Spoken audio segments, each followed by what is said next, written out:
Le protagoniste atteint le sol avec son épée. Il affirme que la solitude est une caractéristique des plus forts. Soudain, une créature centipède lui demande pourquoi le garçon est venu ici. Elle avance pour l'attaquer. Le monstre demande également pourquoi le garçon a trahi ses compatriotes. Calmement, le garçon se retourne, évitant les coups avec son épée. Le monstre crie de douleur. Le jeune répond qu'il n'était pas nécessaire de dire quoi que ce soit. Il allait mourir de toute façon. Furieuse, la centipède ordonne qu'il aille en enfer et attaque de nouveau. Le protagoniste évite calmement l'attaque. Il pense que ce grand pouvoir vient avec une profonde solitude. Bien que cela soit bon, il a été appelé un dieu maléfique au ciel. Le jeune regarde le monstre et, avant d'attaquer, affirme que ce serait bien si tous deux pouvaient vivre librement dans leur prochaine vie. Sur ces mots, le garçon tombe vers le sol, déchirant la centipède en deux. Le monstre se désintègre et se transforme en une pierre qui repose dans la main du protagoniste. Regardant la pierre magique de réincarnation, il célèbre d'avoir enfin réussi à l'obtenir. Il affirme qu'il pourrait enfin être libre. En utilisant l'objet, la pierre active son effet. Le garçon explique que c'est ainsi qu'il s'est réincarné dans un autre monde. Dans le futur, le garçon explique qu'après 3 réincarnations, il a cessé d'être le plus fort épéiste magique pour devenir un aventurier de rang F. Quelque temps après, dans un autre monde, le garçon est couché dans l'herbe. En regardant sur le côté, il voit ses 2 belles amies accompagnées d'un slime mignon. Le jeune sourit en se levant et en marchant vers elle. Son esprit affirme que c'est l'histoire d'une vie libre. Après avoir utilisé la pierre de réincarnation, le protagoniste se réveille ailleurs, se retrouvant dans une caverne. Le garçon se demande où il est et qui il est. Soudain, une fenêtre de statue apparaît, l'appelant Aizawa Yuri. En voyant cela, il réalise que c'est son nom. Derrière Yuri, quelques gobelins de rang A arrivent et l'entourent. Il se demande quelles créatures sont celles-ci. Derrière Aizawa, une voix surgit, questionnant ce que le garçon fait ici. Une énorme créature verte demande à l'humain ce qu'il fait là. Nous voyons que c'est un seigneur gobelin de rang B.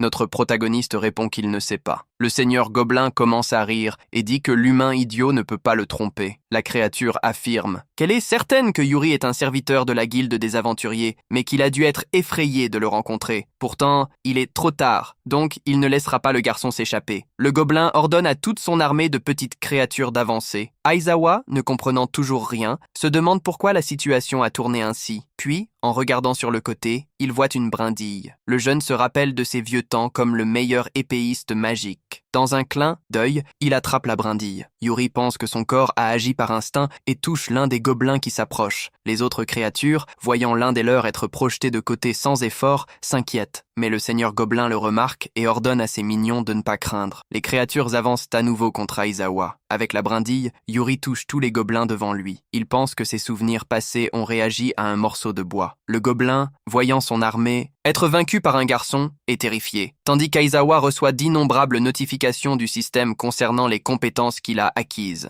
Aizawa se dit que dans sa vie passée, il était le saint de l'épée. Lorsqu'il trouvait une arme, son corps agissait de lui-même. Le jeune, préoccupé par ses pensées, voit le seigneur gobelin se préparer. Il accumule le pouvoir magique et tire. Le gobelin pense que même si Aizawa est fort, il ne pourrait rien faire contre cette magie. Cependant, regardant devant lui, il voit le garçon debout, comme si rien ne s'était passé. Yuri semble avoir absorbé la magie de son ennemi. Le gobelin, effrayé, se demande comment cet humain est encore vivant, après avoir reçu son attaque magique. Pourtant, Yuri récite simplement le nom de la magie et l'envoie contre son adversaire. Cela provoque une énorme explosion après le coup. Le garçon affirme que maintenant qu'il a pris le temps de réfléchir, il se souvient d'une autre vie passée. Il explique que dans sa vie antérieure, avant d'être le saint de l'épée, il a été un empereur démon. À ce moment, Yuri commence à analyser sa fenêtre de statue. Celle-ci montre tous les pouvoirs qu'il a eus dans ses vies passées. Le jeune homme commence à expliquer qu'il s'est réincarné 3 fois dans ce monde. Dans sa première vie, il a été esclave d'une entreprise. Dans sa première réincarnation, il a été un empereur démon. Et dans la seconde, un saint de l'épée. Cependant, maintenant, dans sa 3e réincarnation, les souvenirs de ses autres vies passées résident en lui. Certaines mémoires tournent dans sa tête. Il se souvient de quelques paysans implorant de l'aide. Pourtant, en voyant le jeune homme debout sur une pile de corps, après avoir fait ce qui lui avait été demandé, ces mêmes paysans commencent à l'appeler « monstre pour sa grande puissance ». De retour au moment présent, le garçon montait pour sortir de la caverne. En trouvant l'extérieur, le jeune homme était resté impressionné. Il affirme qu'il voulait tellement se débarrasser de sa vie passée. Il s'est même réincarné à nouveau. Yuri a commenté qu'il était fatigué d'une vie précédemment vécue, d'être utilisé puis rejeté. C'est pourquoi, lors de cette troisième réincarnation, il vivrait uniquement pour lui-même. Dehors, Isa était en train de vérifier tous les objets que contenait le corps. Parmi eux, il y avait une épée, de l'argent et de la nourriture. En les analysant, le garçon conclut que c'était mieux que rien. En regardant l'épée rouillée, il se demanda si elle était encore utile. Cela ne serait pas très différent d'un simple bâton. Soudain, une nouvelle compétence appelée analyse fut acquise. En l'utilisant, les yeux du garçon changèrent. Il pouvait voir certains attributs et descriptions de l'épée. Il se rendit compte que l'arme était très usée. Il analysa également tous ses objets. Dans ce moment, il réalisa que cette compétence lui permettait de vérifier les informations de n'importe quoi. Cependant, Yuri affirma qu'il ne pouvait pas vérifier les informations de cet endroit. Cela serait d'une grande aide si quelqu'un était à proximité. Tout à coup, un bruit provenant de la forêt se fit entendre. Le garçon saisit son épée, se demandant si c'était un monstre. Puis une petite Slim apparut, ce qui laissa notre protagoniste confus. Isa nota que la Slim ne semblait pas agressive. Elle décida donc d'éviter les combats inutiles. Soudain, la petite créature s'approcha du sac de nourriture. Le protagoniste se demanda si elle avait faim. Il donna un petit morceau de viande séchée au monstre, qui le mangea avec plaisir. En faisant cela, le système notifia que le garçon avait acquis des compétences liées à la domestication des monstres. À ce moment, la Slim s'approcha d'Aizawa. En l'accarissant, il réalisa que cette compétence lui permettait de communiquer avec les monstres. Yuri remarqua également que, selon les actions, les compétences qu'il recevait pouvaient changer. Soudain, un cri se fit entendre. En regardant sur le côté, Yuri vit un être qui était moitié humain, moitié loup, courant et demandant de l'aide. Yuri déclara qu'au moment parfait, quelqu'un était apparu. Ainsi, le garçon commença à courir. Izora commença à courir aux côtés de l'inconnu tout en lui demandant s'il avait un moment. Le garçon tenta de poser des questions à Pancho, qui, bien que confus sur l'identité de celui-ci, répondit que ce n'était pas le bon moment pour cela. Confuse, Izora demanda si quelque chose était arrivé. En entendant cette question, le loup demanda au garçon de regarder derrière lui. Ainsi, ils virent un monstre géant à tête de coq les poursuivre. La créature volait au-dessus d'eux pour les attraper. Izora demanda au loup s'il répondrait aux questions s'il parvenait à vaincre cette créature. Désespéré, le lycan répondit que oui. À ce moment-là, notre protagoniste dégaina son épée et se tourna vers le monstre. Réalisant que l'épée ne blesserait probablement pas le monstre, il l'enchanta avec de la magie. Ensuite, le garçon tira un faisceau de lumière bleue sur la créature. Cela fit trembler toute la forêt. Après que la poussière se soit calmée, il fut possible de voir que le monstre était coupé en deux, que la moitié de la forêt était dévastée. Le loup, voyant cela, était extrêmement effrayé. Yuri, une fois de plus, acquit de nouvelles compétences. Sa épée se brisait. Voyant cela, il affirma qu'il avait réussi à renforcer son arme. Mais elle, seule, ne supporterait pas cette magie. Complètement apuré, le loup commença à traiter Izawa de monstre avant de fuir. Izawa le rattrapa rapidement et affirma que ce n'était pas la combinaison sur laquelle il s'était mis d'accord. Désespéré, Pancho commença à implorer pour sa propre vie. D'un autre côté, le slime précédent arriva et regarda le monstre géant coupé en deux. Notant un cristal orange, avançant un peu dans le temps, nous vîmes Izawa expliquer à Pancho qu'il avait perdu ses mémoires. Il ne savait pas où il était et avait besoin d'informations. Ainsi, Pancho affirma qu'il était presque certain que le garçon était un démon sous forme humaine. Mais il répondit qu'il ne luttait que contre des adversaires hostiles. En réalisant que le garçon devant lui ne savait vraiment rien, le loup décida de lui dire que c'était la zone forestière gouvernée par les cocatrices. Pancho expliqua que son groupe cherchait des objets rares quand ils avaient pénétré dans la grotte de l'un de ces monstres. Il avait été utilisé comme appât et laissé pour mort. Soupirant, il commenta qu'il croyait vraiment en ses compagnons, ce qui laissa Yuri pensif. Le loup s'excusa d'avoir parlé hors sujet et expliqua que pour avoir vaincu une cocatrice d'un coup, Izawa devait être un aventurier très fort. Ainsi, la créature suggéra qu'il se rende à la guilde des aventuriers. Si Izawa mentionnait son nom, il pourrait avoir des informations sur le garçon. Voyant que Yuri était encore confus, Pancho expliqua qu'un aventurier est une profession où l'on réalise des missions pour la guilde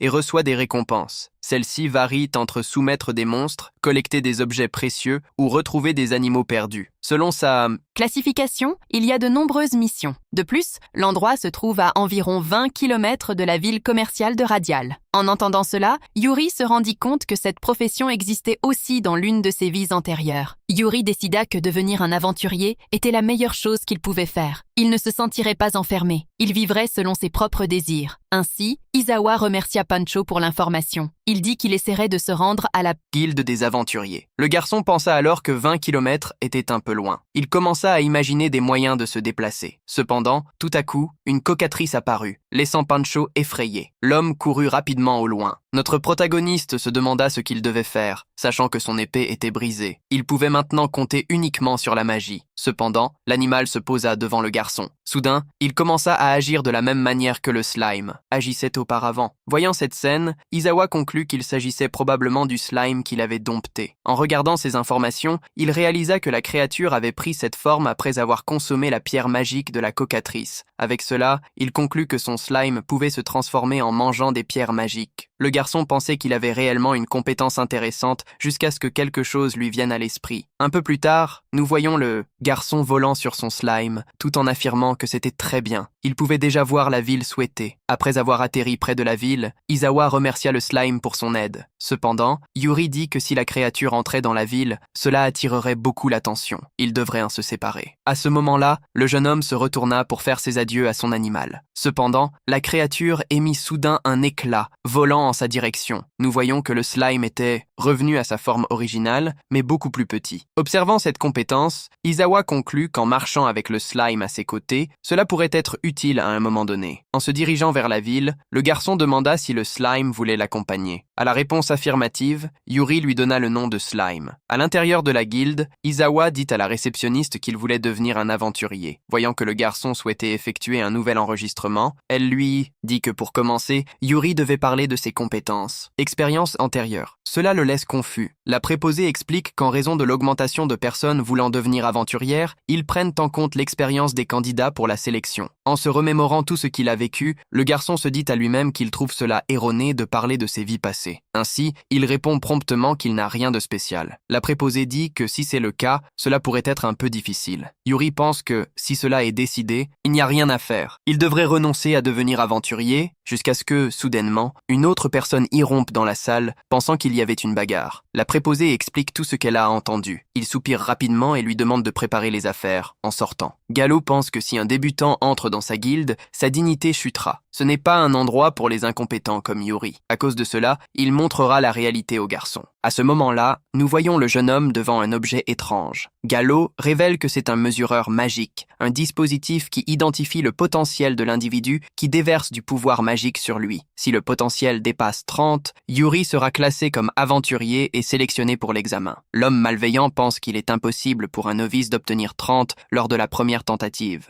Lorsqu'il reconnaîtra sa force, il abandonnera. Aizawa demande alors aux deux si, au cas où il casserait ce dispositif, il pourra toujours passer l'examen. La préposée et Gallo commencent à rire. Le vieux commande qu'il s'agit de la première fois qu'il voit quelqu'un comme Yuri. Le jeune demande à Aizawa de ne pas s'inquiéter car le mesureur supporte jusqu'à 99. Un novice ne le briserait pas. Le jeune place alors sa main sur le cercle magique, concluant que si tel est le cas, il n'y a pas lieu de s'inquiéter. Alors, une lumière émet du dispositif. Gallo et la préposée tombent au sol, demandant ce qui se passe, en voyant le mesureur grimper de plus en plus. Soudain, le dispositif explose. Alors que Gallo est en état de choc, Yuri s'excuse. Il conclut qu'il ne devrait pas y avoir de problème. Encore choqué, Gallo dit que la machine avait apparemment besoin d'entretien. En entendant cela, le jeune commente que c'est impossible et que le garçon a dû faire un tour de passe-passe. Le jeune est indigné qu'un pauvre diable fasse ce genre d'action malhonnête au sein de sa guilde, allant même jusqu'à dire que Yuri mérite une punition. Ainsi, Gallo dit que, comme ils n'ont pas mesuré son pouvoir avec précision, il accordera une permission spéciale à Yuri pour passer l'examen.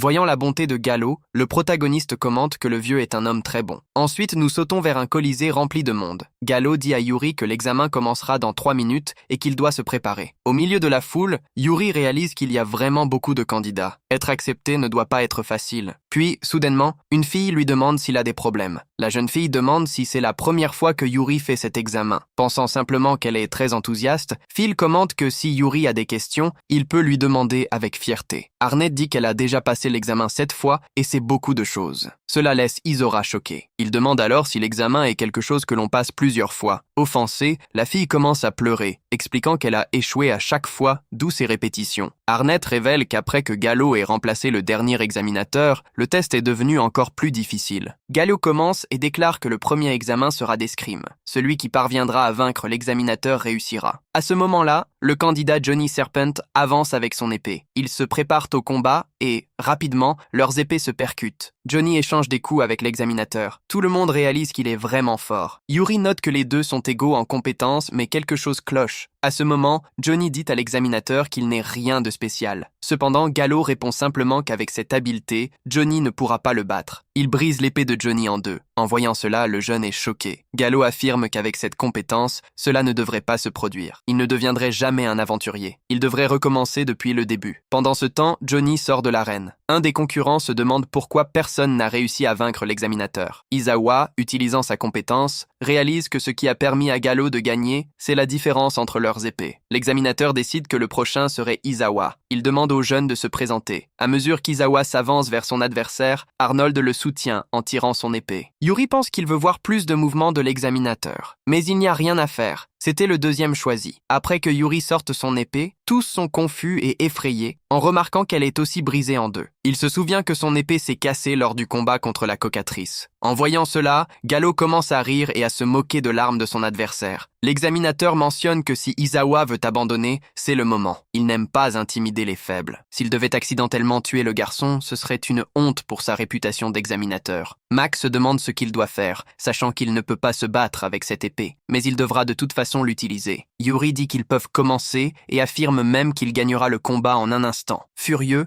Gallo charge son adversaire, l'insultant et attaquant en utilisant sa compétence de rétrécissement. Yuri apparaît derrière son ennemi, plaçant son épée brisée contre son cou. Fio est impressionné. Yuri explique que la technique de rétrécissement lui permet de se déplacer derrière l'ennemi grâce à une brèche dans ses mouvements. De plus, il a beaucoup utilisé cette compétence pendant son temps en tant que saint de l'épée. Il est heureux de l'avoir fait même dans cette vie. Sans problème, l'examinateur lâche son épée, admettant sa défaite et permettant à Yuri de passer l'examen. En voyant cela, tous les autres spectateurs commencent à célébrer et à encourager Yuri. Pendant ce temps, Yuri se demande s'il est devenu un aventurier. Une personne mystérieuse apparaît, disant que l'examen n'est pas encore terminé. Magnifigolos explique qu'il va faire son grand test magique. Soudain, un objet magique apparaît dans le ciel. Tous sont confus en le voyant tourner. Magne dit aux candidats de l'examen qu'ils doivent commencer à utiliser la magie. Celui qui brise la cible réussira. Yuri pense que ce sera facile, mais tous les autres candidats sont effrayés, car la cible est très éloignée. Arnett dit, comme prévu, que cet examen a été conçu pour que personne ne réussisse. En entendant cela, Yuri est perplexe, pensant que ces personnes ont peut-être utilisé un matériau spécial pour créer la cible. Soudain, plusieurs candidats commencent à lancer différents sorts vers la cible. Cependant, tous disparaissent avant d'atteindre leur but. Ils commencent à se lamenter. Isaiah se demande pourquoi tous utilisent de la magie de bas niveau et si c'est une règle. Imposée par l'examen. Soudain, Magne arrive, intimidant le garçon et demandant quel est le problème. Il se demande s'il va juste regarder. L'instructeur dit qu'Izawa n'a pas utilisé de magie. Il explique que si quelqu'un a maîtrisé une compétence dans sa vie, il est impossible d'en acquérir une autre. Il n'est pas possible d'être à la fois magicien et épéiste.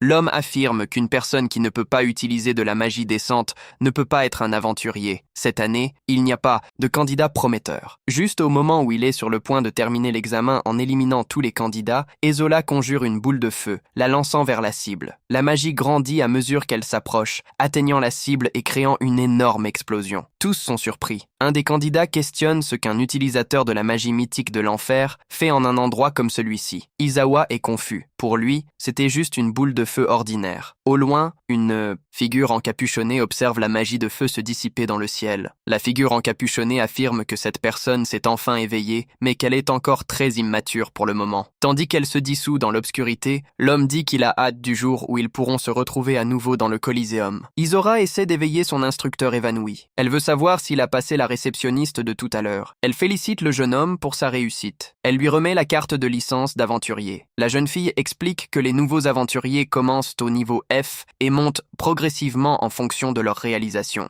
Avant qu'elle ne puisse expliquer davantage, Arnett saute sur Yuri en criant qu'il l'a trouvé. Isola réussit à éviter cela. En regardant sur le côté, elle réalise que c'est cette fille qu'elle a rencontrée à l'examen. La jeune fille s'excuse de ne pas s'être présentée et déclare que son nom est Fio. Arnett lui demande alors de l'appeler simplement Fio. Après cela, la fille commence à le presser en lui demandant son nom, jusqu'à ce que le jeune cède et révèle qu'il s'appelle Yuri Arnett. Il montre qu'il a également obtenu une licence d'aventurier. Fio explique qu'après ce que Yuri a fait, les examinateurs ont été punis. Ainsi, un nouveau test a été réalisé et elle a réussi. Pour cela, elle le remercie en disant que tout cela est grâce à Yuri, mais il répond simplement qu'il n'a rien fait. En entendant ce dialogue, certains aventuriers expérimentés ressentent de la jalousie envers le nouveau qui se distingue tant. L'un d'eux demande à son ami Zach ce qu'il en pense. L'homme, en regardant Yuri, affirme qu'il est irritant. Un jour passe. Le garçon se réveille dans un lit d'hôtel. En regardant par la fenêtre, il se demande combien de temps s'est écoulé depuis qu'il a si bien dormi. Yuri explique que dans sa vie précédente, il s'agissait uniquement de batailles, tous les jours. Beaucoup de choses se sont passées la veille. Tout à coup, le système informe qu'une compétence magique non désignée a été acquise, ce qui laisse le maquet confus. Il ne comprend pas ce que cela signifie. Il réfléchit un instant en observant le système, mais décide de l'ignorer. Jerry commente qu'en tant qu'aventurier, il reçoit de l'argent supplémentaire et peut rester dans une taverne. Pour cette raison, il dormira un peu plus, ruinant ainsi ses plans. Arnett ouvre la porte en souhaitant une bonne journée au garçon. Zala demande pourquoi elle s'est levée si tôt. La jeune fille est choquée de le voir allongé sur un slime. Le jeune explique que le lit fourni par la taverne est inapproprié, alors le slime s'est transformé en lit. Le Mac ajoute que plusieurs choses se sont passées et que ce slime est devenu son compagnon. Son nom est Slime. Arnett observe que le garçon est vraiment impressionnant d'être capable de commander des monstres, ce qui surprend Yuri. Avec cette information, soudain, Shugano s'approche de Lim avec une expression inquiétante. Elle demande si elle peut serrer la petite créature. Yuri, pouvant l'en empêcher, remarque que la fille est déjà allongée sur Lime. Il s'interroge sur la raison de sa présence là, ce qui lui rappelle quelque chose. La jeune fille déclare qu'elle a oublié de lui dire que l'examen n'est pas encore terminé. Elle explique que même après avoir réussi, il y a encore un examen secret à compléter, ce qui signifie qu'ils ne sont que des aventuriers temporaires. Yuri pense qu'il serait problématique que sa licence soit révoquée. Il n'a d'autre choix que de passer cet examen secret. Fio dit qu'elle pensait que le garçon dirait cela, c'est pourquoi elle a accepté une mission populaire, lui demandant s'il l'accompagnerait. Cependant, le Mac refuse immédiatement, ce qui bouleverse beaucoup la fille. Arnett demande pourquoi, et Yuri se contente de commenter qu'il préfère travailler seul. Bien qu'il soit reconnaissant pour l'offre, il suggère qu'elle trouve quelqu'un d'autre. Le garçon se dirige vers la porte, mais avant de sortir, il demande comment elle accepte une mission. Cela fait réfléchir Arnett sur le fait s'il est vraiment bien seul. La fille continue à insister, étant inquiète pour Yuri tout seul, mais il affirme qu'il ne se soucie pas d'être seul. Fio, encore triste, affirme qu'il n'est personne de spécial ou d'exceptionnel. Regarder Yuri lors de l'examen l'incite à se battre pour être comme lui. C'est pourquoi elle tient beaucoup à connaître la force de Yuri de près. Elle demande une fois de plus s'il l'accompagnerait. En entendant cela, Izora pense qu'il ne comprend vraiment rien à ce monde, encore moins à lui-même. À ce moment-là, il semble préférable de rester avec Arnett. Finalement, le jeune consent à l'accompagner, ce qui a rendu la fille heureuse, jusqu'à ce que quelque chose attire son attention. Le garçon a demandé à Arnett de passer en avant, tandis qu'il se changeait. Nous voyons qu'il était inquiet. Après le départ de la fille, le jeune homme a ouvert la fenêtre de sa chambre. Il regardait une cloche au loin, tout en désignant l'objet. Yuri commence à charger son sort de magie de feu et le lance en direction de la cloche. Nous voyons alors que 2 personnes observaient notre protagoniste avec des jumelles. Elles furent rapidement frappées. La boule de feu a touché les jumelles. L'un des cibles n'arrivait pas à croire que Yuri les avait atteints de si loin. Son compagnon a décidé que la meilleure option était de se retirer et de rapporter cela à Zach. Confus, Yuri a conclu qu'il ne pouvait pas penser à un motif pour que quelqu'un l'observe. Il ne savait pas s'il avait fait quelque chose qui aurait pu contrarier quelqu'un. À ce moment-là, Arnett a crié en appelant Yuri, qui a répondu qu'il était en route. Pendant qu'Arnett guidait Izora, le garçon a réalisé qu'il était à nouveau dans une forêt. En regardant sur le côté, il a vu 2 petites créatures de rang F. Les 2 êtres, réalisant la présence de Yuri, se sont enfuis par peur. En voyant cela, Izora a commenté que les missions étaient plus pacifiques que prévu. Arnett répond qu'ils avaient vraiment eu beaucoup de chance. Elle explique que c'est une mission de collecte d'herbes médicinales, très populaire parmi les aventuriers débutants. Cela parce que le risque de danger est faible. De plus, elle s'est levée tôt pour être dans la file et accepter cette mission, ce qui lui donne un sentiment de fierté d'une manière complètement naturelle. Yuri dit que la fille est vraiment incroyable, ce qui rend Fio embarrassé. En voyant Yuri quitter le chemin, Arnett explique que la forêt du Nord est de l'autre côté. Confus, Yuri demande s'il ne peut pas collecter d'herbes à cet endroit. La fille répond qu'il ne le peut pas. Fio mentionne que cet endroit est trop dangereux pour eux. C'est la forêt de l'Est, un lieu où vivent de puissants monstres. Elle commence à dire dire que les herbes médicinales se trouvent dans la forêt du Nord. En y réfléchissant, Mac se souvient s'être réveillé face à la forêt de l'Est. En y réfléchissant, il n'y avait que des monstres de haut niveau là-bas. Yuri révèle qu'il a, d'ailleurs, vaincu un serpent hier. La fille rit, pensant qu'il s'agit d'une mauvaise blague. Les deux atteignent leur destination et Arnett révèle que c'est le champ d'herbes médicinales. Cependant, Izora réalise qu'il n'y a pas d'herbes médicinales présentes, ce qui laisse Arnett confuse. Yuri conclut qu'il semble que quelqu'un ait déjà collecté les herbes.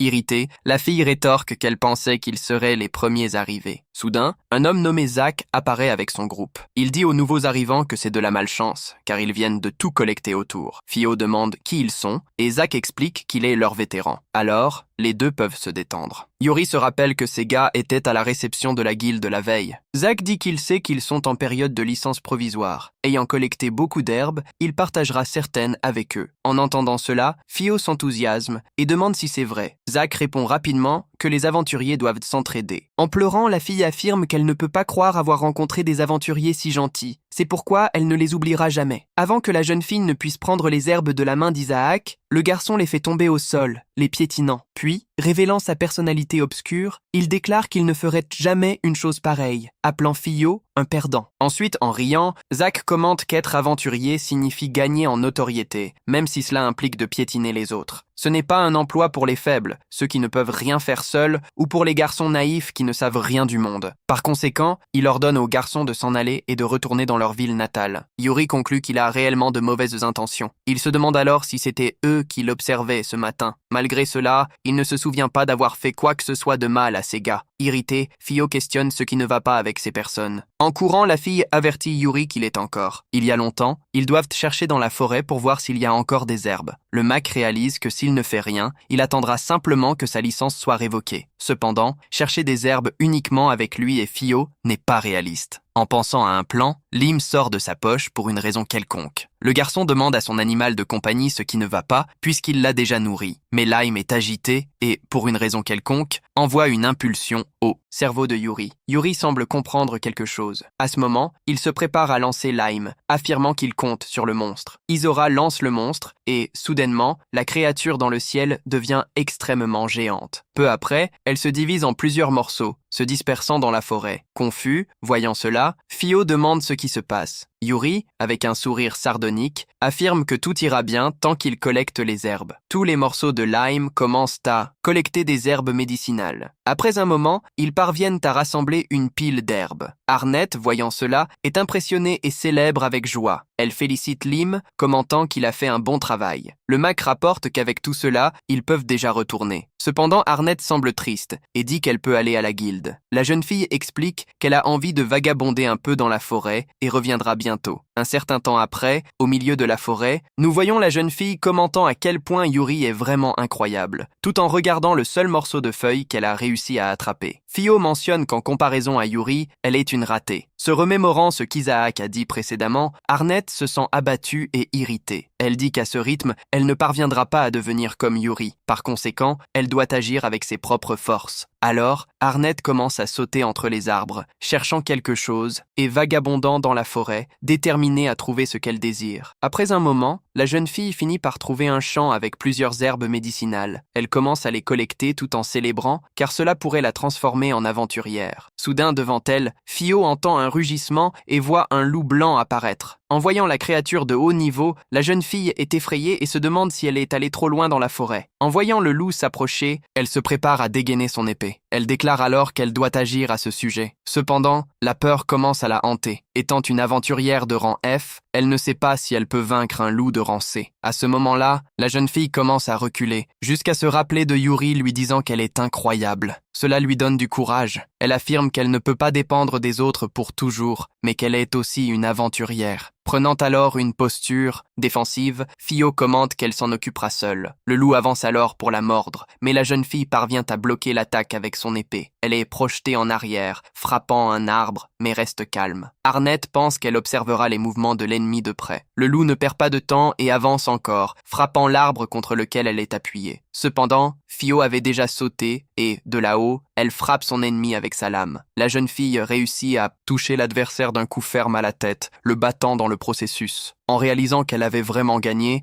Arnett commence à célébrer, réalisant qu'elle aussi pourrait réussir si elle essayait. Cependant, plusieurs autres créatures similaires apparaissent derrière Arnett, lui faisant peur. Les loups s'approchent, et elle est très effrayée de les voir s'avancer vers elle. Fio n'arrive qu'à fermer les yeux de peur. À ce moment-là, le Mac apparaît, tirant la jeune fille dans ses bras et la sauvant. En voyant Yuri, la jeune fille est émue quand il lui demande de le laisser s'occuper du reste. Notre Mac place la jeune fille au sol et se tourne pour faire face au loup. Le Tio ne comprend pas pourquoi il est là. Yuri explique que sans la jeune fille, il n'aurait probablement pas pu obtenir les herbes médicinales. Il lui doit cela. Elle, en fait, l'accompagnait depuis le début, mais elle se déplaçait avec beaucoup d'agilité. Il mentionna alors que son combat précédent avec le loup avait été une bonne bataille. Cela fit rougir la fille. Les loups commencèrent à rugir et à avancer à nouveau pour attaquer. Yuri se souvint qu'hier, à l'installation, tandis qu'il buvait de l'eau, il avait acquis de la magie de l'eau. Maintenant, il allait la tester en conjurant le sort. Le garçon s'excusa auprès des loups, lui disant qu'il devait mettre fin à cela rapidement. À ce moment-là, il créa un énorme vortex d'eau qui projeta plusieurs loups à distance. Même avec cette attaque, certaines créatures s'en restèrent debout, ce qui irrita Yuri. Aizawa comprit que la magie pouvait immobiliser les monstres, mais qu'elle avait un faible pouvoir destructeur. Une fois de plus, les loups tentèrent de l'attaquer, mais en dégainant son épée, le garçon annonça qu'il essaierait une petite variation.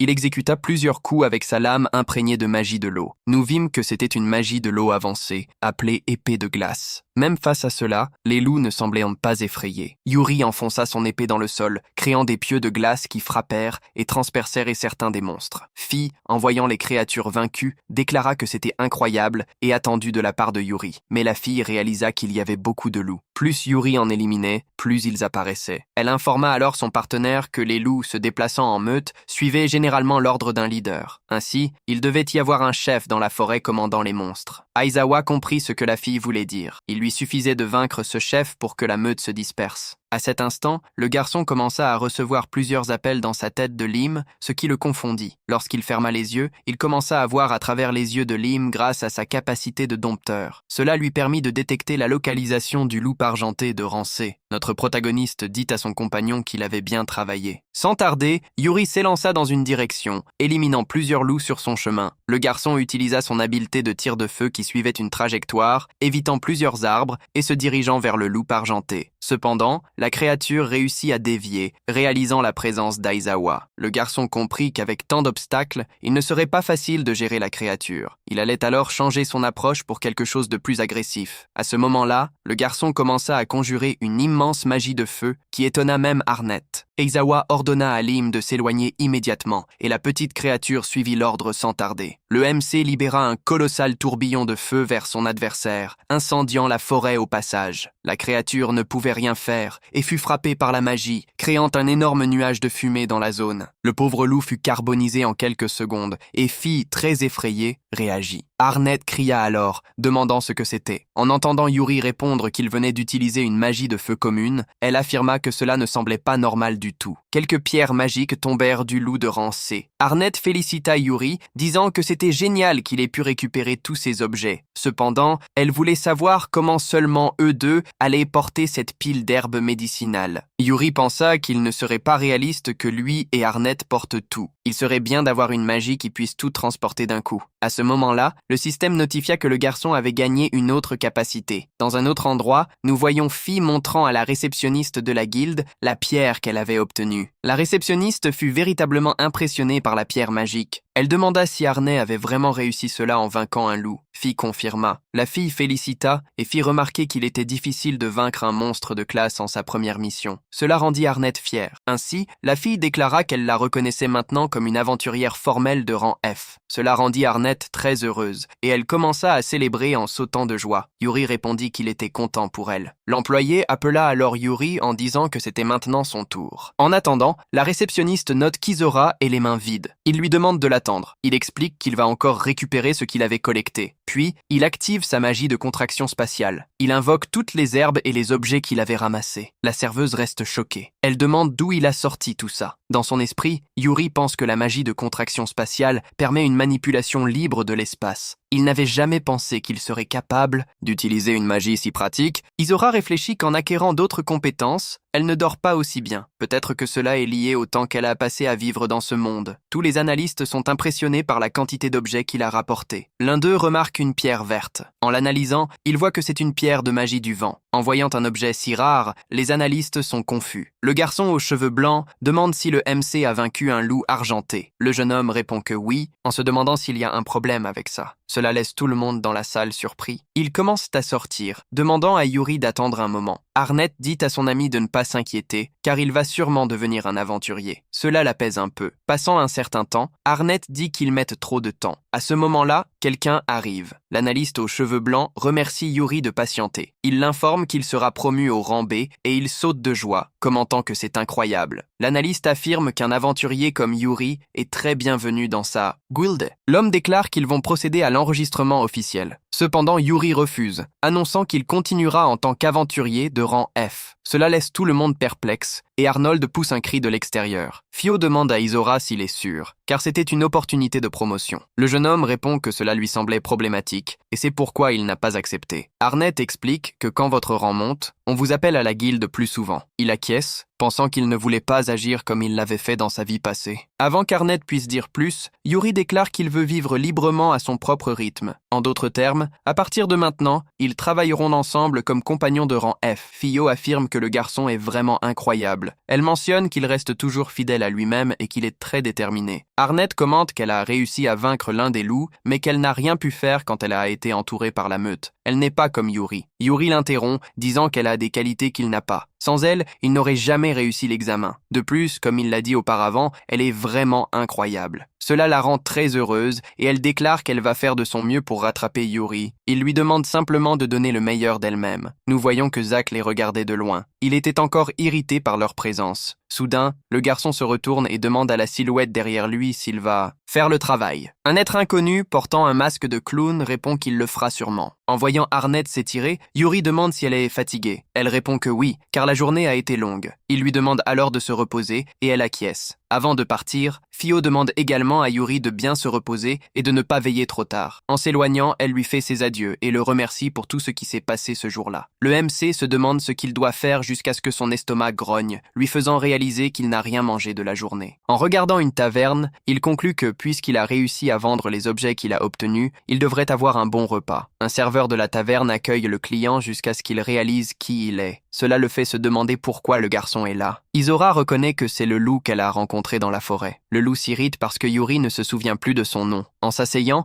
Yuri lui demande ce qu'il fait là. Le loup révèle qu'il a pris sa retraite en tant qu'aventurier. En préparant un repas pour le client, il explique qu'il avait peur de mourir, car ses compagnons l'ont abandonné. Il n'y avait aucune raison de continuer. Il sert alors le spaghetti noir spécial du Pancho. Donnant une énorme explication sur le plat tout en mangeant, Yuri l'exprime. Pancho l'évoque, commentant que c'est un bon cuisinier. Le loup se sent heureux. Il répond qu'il était le cuisinier de son ancien groupe. Mais, changeant de sujet, il prévient qu'il a entendu que Yuri était un aventurier incroyable. Dans cette taverne, plusieurs personnes discutent du garçon et de tout ce qu'il a fait lors de l'examen d'aventurier. Cependant, Pancho demande à Yuri d'être prudent. S'il devient trop confiant, cela attirera l'attention de Zach. Aizawa est confus. Il se souvient que c'était le même gars qu'il a vu avec Arnett dans la force. Il se demande si Pancho le connaissait. Pancho révèle que Zach était un de ses anciens compagnons qui l'a abandonné. Zach est du genre à utiliser les autres pour son propre bénéfice. Le loup informe qu'il a récemment commencé à engager des assassins pour chasser les débutants. Il veut ainsi augmenter les récompenses des missions. Yuri demande si l'assassin ressemblait à celui qui brisait la fenêtre de la taverne. Une créature inconnue avec un masque de clown tente d'attaquer le MC, qui réussit à éviter l'attaque. La figure masquée se présente comme le grand Metsu. Pancho reconnaît cette créature comme le clown assassin humain et questionne ce que diable ce type fait là avec sa faux. Matsu avance pour attaquer à nouveau. Pendant qu'il bloque le coup, Yuri pense qu'il ne sait vraiment pas d'où lui vient l'inimitié de cette personne. Après le blocage, l'épée de Yuri se brise. Réalisant qu'elle n'est plus utile, il commence à esquiver les coups du clown. La lutte s'étend à travers la taverne. Metsu essaie de l'atteindre. Yuri ne fait qu'esquiver. Le clown, rempli de lui-même, affirme qu'Aizawa est faible parce qu'il fuit. Il croit être le plus fort dans son esprit. Yuri envisage d'utiliser la magie du feu, mais décide que cela détruirait la boutique. Il a besoin de quelque chose pour remplacer son arme. Mitsu tente de l'atteindre pour mettre fin au combat, jusqu'à ce que Yuri note quelque chose dans son dos. Il se déplace sur le côté, faisant en sorte que Mitsu frappe quelques bouteilles sur une étagère, les faisant voler. Notre MC attrape l'une d'elles en l'air, la faisant crépiter avec de la magie et informant Pancho qu'il va l'utiliser. Yuri atteint alors l'assassin avec la bouteille, en utilisant la compétence onde de choc. Cela fait tomber Metsu au sol. Avec ce seul coup, il est vaincu, prenant ce qu'il reste de son épée. Yuri pense qu'il devrait acheter une nouvelle arme. Il demande à Pancho si le loup connaît une armurerie par ici. Le loup, voyant une partie de sa boutique détruite, est en état de choc. Yuri s'excuse rapidement d'avoir causé ce désordre. De l'autre côté, Zach observe tout, réalisant que Pancho est encore en vie. Cela l'irrite. Il court alors. Plus tard, en arrivant devant un établissement, Yuri commente qu'en fonction des informations que Pancho lui a données, c'est supposément une armurerie bien connue. À l'intérieur, nous voyons un chevalier se plaindre et demander au forgeron ce qu'il va faire à ce sujet. Le nain lui ordonne de se taire et de ne pas critiquer son travail. Irritée, la rousse affirme que l'épée qu'elle a achetée hier s'est brisée immédiatement. Le nain ne devrait donc pas lui parler de cette façon après avoir fabriqué une arme si mauvaise. Par conséquent, la jeune femme déclare qu'elle ne partira pas tant qu'elle n'aura pas de réponse. Fatigué, Yuri se demande si c'est encore un problème qui apparaît dans sa vie. Le forgeron essaie de dire qu'il compenserait la jeune fille pour cela, mais elle, irritée, affirme qu'elle ne va pas lui demander de réparer son épée. Elle veut plutôt une autre arme en échange. Hugo rétorque qu'elle ne pourrait pas acheter une arme décente dans cette ville. Alors qu'ils discutent, le MC utilise sa compétence pour analyser l'épée de la jeune fille. Il déclare alors que les compétences du forgeron ne sont pas le problème.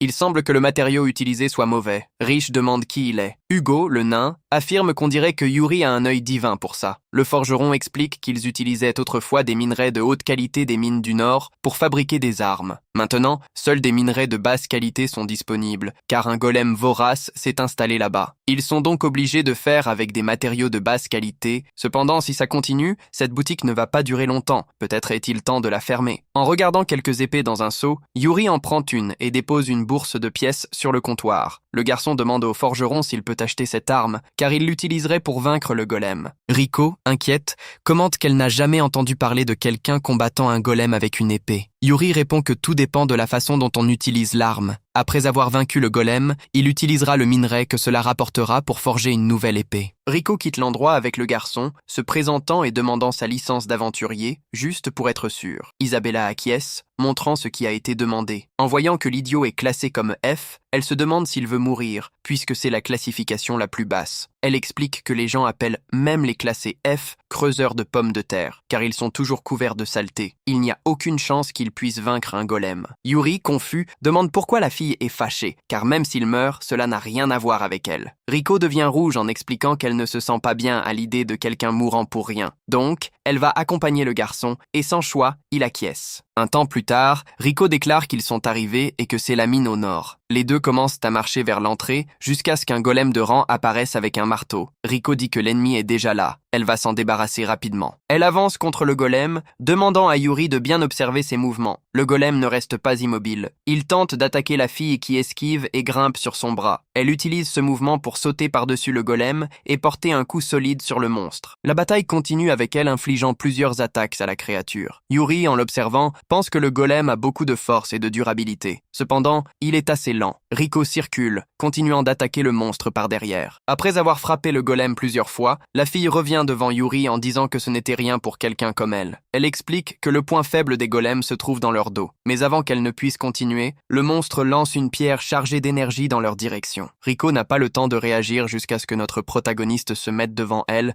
et brise le bloc en deux. Ensuite, il blesse le golem avec plusieurs coups, le détruisant. Voyant cela, Rico est choquée et confuse. Elle se demande comment ce garçon a pu faire ça. Yuri répond qu'il a simplement coupé le golem. En suivant Yuri à l'intérieur de la caverne, Rico affirme qu'ignorer le dos d'un golem et le couper avec une épée n'est pas normal. Elle mentionne aussi que cette fois, cela a seulement fonctionné parce que Yuri a eu de la chance. Alors qu'il dit qu'il a compris, plusieurs golems de pierre se tiennent devant les deux aventuriers. Le garçon, se préparant, dit que, puisque Rico a dit qu'il avait eu de la chance, il essaiera essaiera à nouveau avec ses créatures. Peu avant cela, le groupe de Zack observait tout. L'un d'eux n'arrive pas à croire que ce gars a vraiment coupé un golem. Zack, irrité, dit qu'il ne pardonnerait pas. Alors, une figure apparaît, disant qu'il semblait qu'ils avaient un problème. L'assassin masqué tient une boule de cristal tandis que Zack demande qui il est. À l'intérieur de la caverne, Mag détruit plusieurs golems avec ses coups. Rico n'arrive pas à croire ce qu'elle voit. Après avoir éliminé tous les golems, Yuri mentionne qu'il doit avoir vaincu la plupart de ses adversaires. Après avoir récolté quelques lingots de fer, Isabella pense qu'il ne devrait pas avoir de problème pour fabriquer des armes. En regardant une autre bourse contenant des pierres magiques non élémentaires, il affirme qu'il les donnerait à Lime. Rico demande alors qui exactement est Yuri, recevant en réponse qu'elle peut le voir, il est juste un aventurier de rang F. Elle lui demande de ne pas jouer avec son esprit. Isabella affirme qu'il ne bluffe pas car il est vraiment quelqu'un de rang F. Mais soudain, une voix surgit, disant qu'ils ne peuvent pas croire que Yuri a vaincu les golems. Seul Isaac, appelant Isora, affirme que le garçon est très irritant. Le Mac reste surpris. Rico mentionne que ces gars-là ne semblaient pas être des amis de Yuri. Aizawa pense que ces types sont derrière lui et qu'il ne peut pas impliquer Rico dans tout ça. Alors, il demande à Lime de l'emmener dans un endroit sûr. Lime obéit promptement, augmentant sa taille et faisant monter Rico sur son dos. Ils commencent à s'éloigner. Aizawa, laissant ses mineurs de côté, se demande pourquoi Zack est si obsédé par lui. Le garçon dit qu'il ne se souvient pas d'avoir fait quoi que ce soit pour que Zack le déteste. L'idiot rit, furieux. Le jeune révèle que peu importe combien de fois il essaie d'écraser Yuri, il continue simplement d'agir comme si rien ne s'était passé. Le gars dit qu'Aizawa est même entré dans son territoire et que Yuri est une personne terrible. Alors, tandis qu'il ordonne à ses compagnons d'avancer, il affirme qu'il écraserait le garçon. Le Mac nocalte facilement les trois qui viennent dans sa direction. Ils semblent s'évanouir un instant, mais comme des monstres, ils se remettent sur pied et avancent, saisissant Yuri. Jerry est effrayé, car dans son esprit, il avait knock-out tous, jusqu'à réaliser que ses adversaires étaient sous l'effet d'un statut appelé Berserk. Il voit que cela affecte également Zack. Après avoir chargé sa magie, Zack déclare que c'est la fin, libérant une rafale de vent vers son ennemi. Le Mac pense qu'il ne peut pas se mouvoir, et recevoir ce coup directement serait mauvais. L'attaque touche quelque chose et crée un nuage de fumée. Isaac croit avoir gagné jusqu'à ce qu'il voit qu'Isora s'est déplacé. Nous voyons le garçon invoquer de la magie du vent, tandis que le système informe qu'il a acquis de nouveaux sorts. Yuri lance alors cela contre ses adversaires, envoyant tous deux valser avec un puissant coup. Tout le groupe de Zack est projeté sur les côtés, et Yuri affirme qu'il a appris un nouveau sort juste en regardant quelqu'un l'exécuter. Il se prépare à dire que tout est fini, jusqu'à ce qu'il remarque quelque chose. Alors, il questionne qui est cette personne surgissant d'un trou noir dans le sol. L'être qui contrôle Zack se révèle, surpris qu'Aizawa ait remarqué sa présence. La figure masquée affirme que Yuri a surpassé ses attentes et qu'il est un plaisir de le rencontrer, ce qui rend le Mac méfiant. L'homme masqué se présente sous le nom de Nero Nightmare. Aizawa pense qu'au moment où il a utilisé sa magie, Nero s'est protégé avec une barrière de vent et qu'il est plutôt habile. Nero félicite Aizawa, disant qu'il est impressionnant et qu'il est compréhensible que les faibles, avant, ne pouvaient même pas l'égratigner. Il donne donc deux choix au garçon. Le premier serait de se joindre à eux ou de mourir par ses mains. Le protagoniste pense qu'il ne sait pas pourquoi, mais il ressent une étrange sensation en regardant Nero. Ce type lui semblait familier d'une certaine manière. Alors, il commence à se souvenir de quelques souvenirs de sa vie passée, des personnes vêtues des mêmes vêtements que ceux portés par Nero. Aizawa se souvient que quand il était le saint de l'épée, il a beaucoup souffert parce qu'il a rejoint une organisation comme celle de Nero. Yuri demande alors à Nightmare s'il était l'un des numéros, ce qui laisse le garçon effrayé. Nero affirme que personne en dehors de son organisation ne sait quoi que ce soit sur les numéros. Donc, la salle doit en être un. Il demande à Yuri de montrer sa main. S'il est un 2, un numéro apparaîtra sur le dos de sa main, exactement comme sur la sienne. Nero montre alors que le numéro 928 est écrit sur le dos de sa main. Yuri reconnaît cela et affirme que les membres de cette organisation possèdent des numéros écrits sur eux. Plus le numéro est petit, plus la capacité de combat est élevée. Aizawa, en retirant son gant, se demande quel serait son numéro et s'il serait vraiment inscrit sur son corps réincarné. En voyant le numéro 0 écrit sur la main du garçon, Nero ne peut y croire. Nagari affirme que c'est impossible, car ce numéro a été retiré définitivement il y a 500 ans. Aizawa est également confus, car il sait qu'un est le numéro le plus fort, mais il ne comprend pas ce que 0 signifie. Mero questionne si Yuri pensait pouvoir les tromper avec un faux numéro. Avançant en direction de son ennemi, Magmar affirme que, comme punition pour l'avoir moqué, il tuerait Izawa avec sa formidable vitesse. l'homme masqué commence à circuler autour de Yuri. Il lui demande ce qu'il en pense et s'il peut suivre sa vitesse. Nero tente de l'attaquer. Après avoir facilement esquivé, Izawa affirme que ce type est la personne la plus rapide qu'il ait rencontrée jusqu'à présent. Nero est confus concernant la manière dont ce type a pu faire ça. Notre protagoniste analyse l'arme de ce garçon, réalisant qu'elle est couverte de venin. Donc, il décide de garder ses distances. Le protagoniste lance une boule de feu en direction de son ennemi, tout en pensant qu'il doit restreindre ses mouvements. Nero, après s'être défendu, demande si Yuri pensait vraiment le vaincre avec une telle attaque, mais il répond qu'il n'en avait pas besoin. Alors, Izawa envoie l'attaque de la lame de vent, qui s'était camouflée dans la fumée, tout en esquivant de justesse. Nero pense qu'il a baissé sa garde. Megumi l'encourage en louant son utilisation de cette distraction, affirmant même que le protagoniste est plus redoutable qu'il ne l'avait attendu. Sans se rendre compte que ses pieds sont déjà gelés, l'homme devient désespéré d'être immobilisé. Mais avant qu'il puisse réfléchir, Yuri lance un vortex d'eau en sa direction. Avec Nero presque complètement gelé, Yuri commence à enchanter son épée avec plusieurs sorts. Nero tente même de négocier, lui demandant d'arrêter. Mais en un clin d'œil, Yuri tranche avec son épée, voyant son adversaire complètement congelé. Izawa indique qu'il ne voulait pas être enchaîné et collé à nouveau, car dans cette vie, il a décidé d'être libre. De retour à la boutique d'armes, le nain Mugo crie qu'il a réussi et que c'est son meilleur travail jusqu'à présent. Il apporte une épée au comptoir, tandis que le protagoniste le remercie. En voyant les statistiques de l'arme, le jeune pense que cela devrait durer un certain temps sans se briser. Soudain, quelque chose attire son attention. Yuri affirme que Hugo a utilisé de bons matériaux, puis demande s'il en est sûr. Le nain souriant dit que ce n'est pas un problème. Il pouvait fabriquer des armes à nouveau grâce à Yuri, ce qui lui vaut des remerciements rapides pour sa bonté. En quittant la boutique, le protagoniste pense qu'il n'arrive pas à croire que le nain est tant fait pour lui juste parce qu'il a vaincu un golem. Yuri assure qu'il a enfin obtenu sa nouvelle épée et acquis une nouvelle compétence. Cela signifie que tout est réglé. Soudain, deux voix familières appellent Yuri. Nous voyons Rico et Arnett vouloir parler au protagoniste. Les deux filles se regardent et semblent confuses par la situation. Arnett demande avec colère si Yuri aime les femmes avec de grandes poitrines. Mais Rico affirme qu'elles n'ont pas ce genre de relation. Ignorant cela, notre protagoniste s'éloigne simplement, pensant que devenir un aventurier de rang F commence à devenir amusant. À la guilde, l'employé demande quel type de mission Yuri recherche. Il répond qu'il veut quelque chose impliquant la chasse aux monstres et une grande récompense. Il explique qu'il désire cela parce qu'il veut offrir à Lime plus de ses pierres magiques préférées. La jeune fille l'informe alors que dans ce cas, elle a un travail parfait pour lui, qui est une chasse aux gobelins. Izawa accepte immédiatement. Cependant, l'employé explique qu'il y a une condition pour cette mission. Puisque l'aventurier est de rang F, il serait nécessaire de former un groupe. Yuri affirme qu'il a vérifié le tableau de recrutement et a vu qu'un groupe a besoin d'un participant pour la mission de gobelins. Près d'une fontaine, une fille demande à Lyd de se dépêcher et la Kagehiro mentionne que 3 devraient être suffisants pour les gobelins. Yuri interrompt la conversation des 3, affirmant qu'il a vu le recrutement sur le tableau et est venu ici. Lyd semble irritée de voir un homme, mais elle répond qu'elle attendait Yuri. En voyant l'équipement du garçon, elle est satisfaite. Elle affirme que Yuri remplit parfaitement les exigences. Lydie demande alors au jeune de montrer sa licence. Après l'avoir reçue, elle commence à l'analyser, furieuse. L'aventurière la rejette ensuite à Yuri, ordonnant au garçon de s'en aller et le qualifiant de « déchet de rang F ». L'homme s'éloigne alors avec ses 2 filles, disant que c'était une perte de temps. Il dit qu'il ferait cela juste à 3. Yuri se demande s'il a offensé quelqu'un. Former un groupe est surprenantement difficile. Il se questionne sur ce qu'il doit faire. Il aimerait assumer la mission seul, mais ne pas répondre aux exigences était un problème. De repente,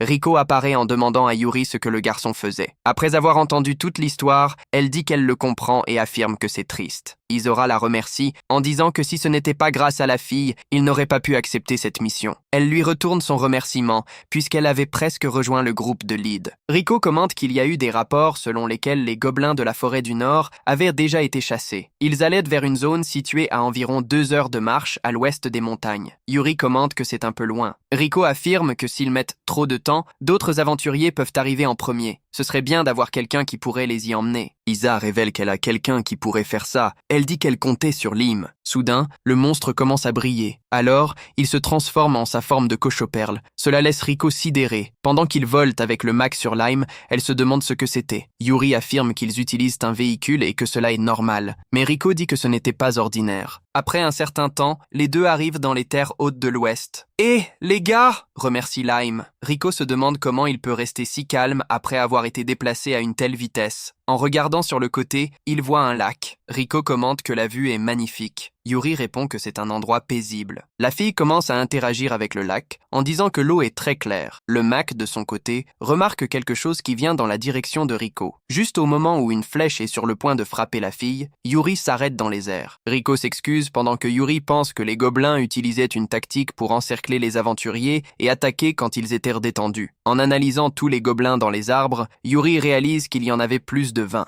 Ils avaient tous des arcs et des flèches. Plusieurs flèches sont tirées en direction de Yuri, qui évite avec son épée. Riko commence à transpirer en pensant que Yuri est vraiment incroyable. Certains gobelins se révèlent et commencent à avancer vers Yuri avec leurs épées. Le garçon affirme qu'il en mettra fin maintenant. Soudain, Riko lui demande d'attendre un peu, tout en dégainant son épée. La fille se demande si elle peut faire cela de ses propres mains. Après tout, elle est une vraie aventurière et devrait se battre d'une manière qui ne l'humilie pas en tant que guerrière. Riko avance vers les gobelins, les transperçant avec son épée. La fille affirme qu'elle ne sera pas un fardeau comme elle l'a été dans la mine. Elle continue alors à se battre vaillamment contre ses ennemis. En voyant cela, Isa pense que la fille est vraiment une aventurière incroyable. Malgré cela, il y a beaucoup d'ennemis. Invoquant un sort, Yuri lui demande de rester en première ligne. La fille est entourée d'une aura bleue et commence à se sentir plus forte, son corps étant plus léger. Elle commence à déchirer plusieurs gobelins, n'en croyant pas ses yeux. Même avec Riko, confuse, Yuri lui demande simplement de s'occuper des ennemis au sol. À ce moment-là, il regarde quelques gobelins dans les arbres. Les créatures tirent contre Yuri, qui dit qu'elle s'occupera de ceux qui sont au-dessus. Alors, il lance de la magie avec son épée, projetant les créatures loin. Après avoir éliminé tous les monstres, Riko dit qu'il n'arrive pas à croire qu'ils aient pu vaincre autant de gobelins, juste tous les deux. Cependant, elle demande rapidement ce que diable Yuri a fait avec son corps. Lim commence à absorber les monstres morts. Yuri répond qu'il a simplement amélioré Riko avec de la magie et que cela est tout à fait normal. La fille répond aussitôt que cela n'est pas habituel en regardant Isa. Elle affirme que le garçon est vraiment différent. Tout à coup, quelque chose se produit. Riko commence à tomber. En voyant cela, Yuri demande si elle va bien. La guerrière explique qu'elle a été touchée pendant le combat, mais que ce n'était pas une coupure profonde. Le mec remarque que la fille a un statut de poison. Il explique que les armes des gobelins étaient couvertes de poison. Riko affirme que ces gobelins étaient vraiment intelligents, que ce n'était pas commun. Aizawa demande alors si Lim pourrait sucer le venin de Riko. Le monstre saute dans la blessure de la jeune fille, commençant à la guérir avec ça, jusqu'à ce qu'Aizawa reçoive de nouveaux sorts. Riko commente qu'il se sent beaucoup mieux, remerciant Lime pour cela. Cependant, Aizawa demande à la jeune fille d'attendre. À ce moment-là, il commence à utiliser la magie de guérison qu'il vient d'acquérir pour alléger la douleur de Riko. En voyant cela, la jeune fille est encore plus impressionnée. Elle demande où il a appris une magie aussi rare. Yuri révèle qu'il vient de l'obtenir. Cela irrite la jeune fille. La magie sacrée est la plus rare de toutes les magies. Changement de sujet. La jeune fille affirme qu'ils doivent trouver le nid des gobelins. Avec autant d'intelligence, il doit y avoir un chef les dirigeant. Riko allègue qu'il doute que les gobelins les laissent trouver le nid facilement. Mais Yuri révèle qu'il connaît la localisation. Le garçon explique qu'il a vu certains d'entre eux s'échapper. Il avait mis un morceau de chaux sur eux. À ce moment-là, le petit monstre se transforme en une flèche et commence à pointer dans une direction. Les deux marchent ensemble dans la forêt jusqu'à arriver à l'entrée d'une caverne. Yuri commente que la chaux disait que c'était le bon endroit, mais Riko lui demande d'attendre. Si c'est le nid des gobelins, il y aura beaucoup plus de créatures que celles qu'ils ont affrontées auparavant. Yuri se rappelle que le gobelin qu'il a affronté avait aussi beaucoup de suiveurs. Il est douteux que la même magie qu'il a utilisée la dernière fois fonctionne maintenant. Aizawa se demande s'il devrait faire exploser toute la caverne. Mais Riko dit qu'alors, il n'y aurait pas de preuve de leur chasse. À ce moment-là, Lid arrive avec son groupe de garçons. Il remercie Yuri pour son orientation et l'appelle un creuseur de pommes de terre de classe F. Le roux demande à Yuri s'il connaît ces gars-là, mais il répond que non. Lid devient irrité, disant que ce sont les deux hommes de la fontaine ce matin. Le MC se souvient d'eux et pense qu'il a vraiment vu quelqu'un le suivre dans son dos. Il n'imaginait pas que ce serait de ces personnes. Lid dit qu'il n'a pas été si mal pour un creuseur de pommes de terre. Malgré sa classification supérieure à Aizawa, il reconnaît tout de même que le garçon est bon dans tout. De manière intimidante, Lid ordonne à Yuri de revenir. Il y a beaucoup de gobelins devant et il n'aurait aucune chance en entrant dans la caverne. L'aventurier déclare qu'Aizawa doit revenir pour faire un retour. Riko réalise que c'était le groupe que Yuri avait mentionné. Encore une fois, elle se réjouit de ne pas s'être jointe à eux en entrant dans le nid. Riko commente que, comme Lid l'a dit, il y aura de nombreux ennemis en avant. Pour cette raison, ils doivent avancer avec prudence. Les deux compagnons de Lyd continuent de se jeter sur lui. L'idiot demande de ne pas s'inquiéter, car il est là. Yuri pense qu'ils ont déjà avancé suffisamment sans rencontrer de gobelins, ce qui est étrange. C'est pourquoi il veut savoir ce qui se passe.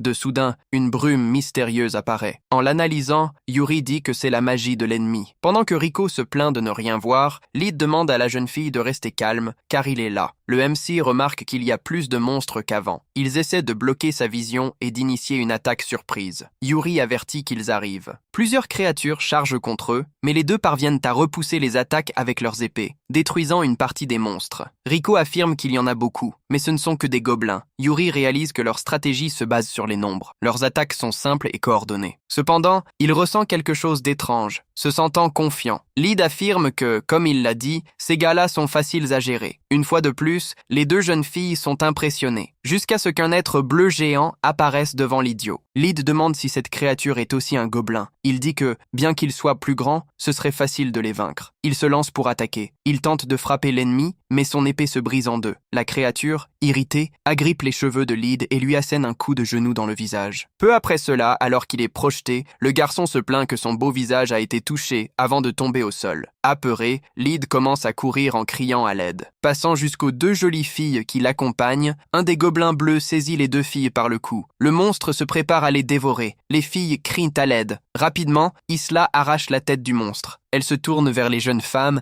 et se demande si elles vont bien. Cela l'impressionne. Yuri demande à Rico de s'occuper de ces deux-là. À ce moment-là, d'autres gobelins d'élite avancent contre le protagoniste. Aizawa affirme que les gobelins précédents n'étaient pas aussi grands. Ceux-là gagnent en puissance grâce au mode Berserker, utilisant une puissante magie du vent. Il déclare qu'il mettra un terme à cela rapidement. Il lance ses adversaires loin et les fait s'écraser au sol. Tout à coup, un chaman gobelin d'élite apparaît. Il dit à Yuri qu'il est assez capable. En voyant ce monstre parler, Yuri suppose que c'est le chef. Le chaman affirme que le garçon est très cruel pour avoir tué des gobelins innocents. À ce moment-là, il mentionne que ses frères doivent être impatients de se venger. Une magie noire commence à tourbillonner autour des corps sans vie des monstres. La magie violette enveloppe Yuri, le paralysant. Le chaman affirme que ces gobelins ne sont que de simples sacrifices pour utiliser sa magie noire. Yuri réalise qu'en plus de ne pas pouvoir bouger, son pouvoir magique est en train d'être drainé. C'est mauvais, car sa vision devient floue. Rico est également affecté par la magie. Le chaman gobelin commence à rire en disant que tout va se terminer ici. Yuri finit par acquérir cette magie maudite. Il réussit à la disperser de son corps facilement. Cela choque le gobelin. Jusqu'à ce que le héros commence à conjurer la même magie sur le gobelin d'élite, Yuri déclare que la même magie utilisée contre lui retournera au chaman. À ce moment, les esprits de tous les gobelins utilisés par le chaman sont lancés contre lui. Ils l'atteignent avec une magie sombre. Le monstre commence alors à fondre, ne laissant qu'un squelette. En voyant cela, Yuri commente que le chaman était celui que les gobelins détestaient le plus. Quelque temps après, tandis qu'il pêche près de la mer, Yuri pense qu'il est tranquille là. Le garçon se souvient que dans sa première vie, lorsqu'il vivait au Japon, il n'avait jamais eu ce genre de temps libre. Peut-être que ce désir de liberté provient des expériences de ses vies passées. Musée et Emily apparaissent, se jetant sur Yuri. Elles disent qu'après avoir été sauvées, elles ont remarqué qu'il était très charmant. Le héros se souvient qu'en sortant de la caverne, Musée et Emily avaient l'air choquées, mais apparemment, elles s'étaient remises. Emily demande alors s'il y a quelque chose qu'elle puisse faire pour aider. Le héros pense qu'elles ont l'air beaucoup plus amicales par rapport à la dernière fois. Il demande donc aux filles de mettre l'appât sur l'hameçon. Quand elles ouvrent la boîte à côté de lui, elles se retrouvent effrayées par la quantité de verre. Immédiatement, les deux s'enfuient avec peur, laissant Yuri perplexe, se demandant ce qui s'est passé. Se tournant vers l'avant, il voit un tourbillon où se trouvait son Coca-Cola. Réalisant qu'il a attrapé quelque chose de gros, le jeune homme commence à enchanter sa canne à pêche avec magie. En tirant, il parvient à sortir un énorme monstre requin de l'eau. La créature, sans échappatoire, bondit vers Yuri. Il sort simplement son épée et la coupe en deux. Après avoir coupé le requin, il acquiert une compétence de pêche. Tout à coup, Yuri entend une voix et se demande ce qui vient ensuite, alors qu'il est éclaboussé par le sang du requin. Arnett questionne ce que c'était que ça. La jeune femme glisse dans une flaque faite par le ketchup du monstre. Yuri se demande ce qu'elle faisait là. Arnett répond qu'il est celui qui devrait poser la question. Elle demande ensuite à Yuri de se préparer, car ils doivent s'entraîner. Arnett explique que les aventuriers doivent participer à l'entraînement de la guilde une fois par mois, sinon leurs licences seront révoquées. Elle conclut que c'est un problème et accepte d'aller avec la fille. Elle attrape alors son bras et commence à l'entraîner. Cependant, la fille glisse à nouveau dans le ketchup du requin. Yuri affirme qu'ils doivent d'abord régler ça. Un moment plus tard, à la guilde des aventuriers, les deux se dirigent vers la zone d'entraînement, entourés de personnes. Arnett envoie voyant cela, devient nerveuse. Yuri se demande ce qu'il serait forcé de faire ici. De repente, une femme aux cheveux violets commente que tout le monde est enfin arrivé. Isha saute au sol en annonçant que le temps de l'entraînement pour les aventuriers de rang F commence. Les autres aventuriers semblent reconnaître Isha. Yuri demande si elle est bien connue. Arnett est surprise d'entendre cela. Elle explique qu'elle est Isha, la 10e classée de la classe B, la plus jeune aventurière de rang B de tous les temps. Irritée, Isha affirme qu'elle est là aujourd'hui pour entraîner ce maudit rang. Son travail est de recycler ce gâchis et de le transformer en quelque chose d'un peu mieux. Les autres aventuriers de rang F se sentent offensés, appelant la fille Poulette. Un d'eux l'attrape même par le col. L'aventurier dit à Isha de ne pas trop bien se penser juste parce qu'elle est une enfant. Mais soudain, l'homme est projeté au ciel sans pouvoir réagir. Après cela, Isha dit qu'elle n'aime pas perdre de temps. Elle éduquera donc tous les rangs F par le biais d'un entraînement pratique. Alors, la jeune fille ordonne à ses fainéants de venir jusqu'à elle. Plusieurs aventuriers avancent en étirant le bras comme un fouet. Elle les frappe tous en quelques secondes, puis les observe avec dédain. Arnett, impressionné, dit que cela était attendu de quelqu'un de rang B.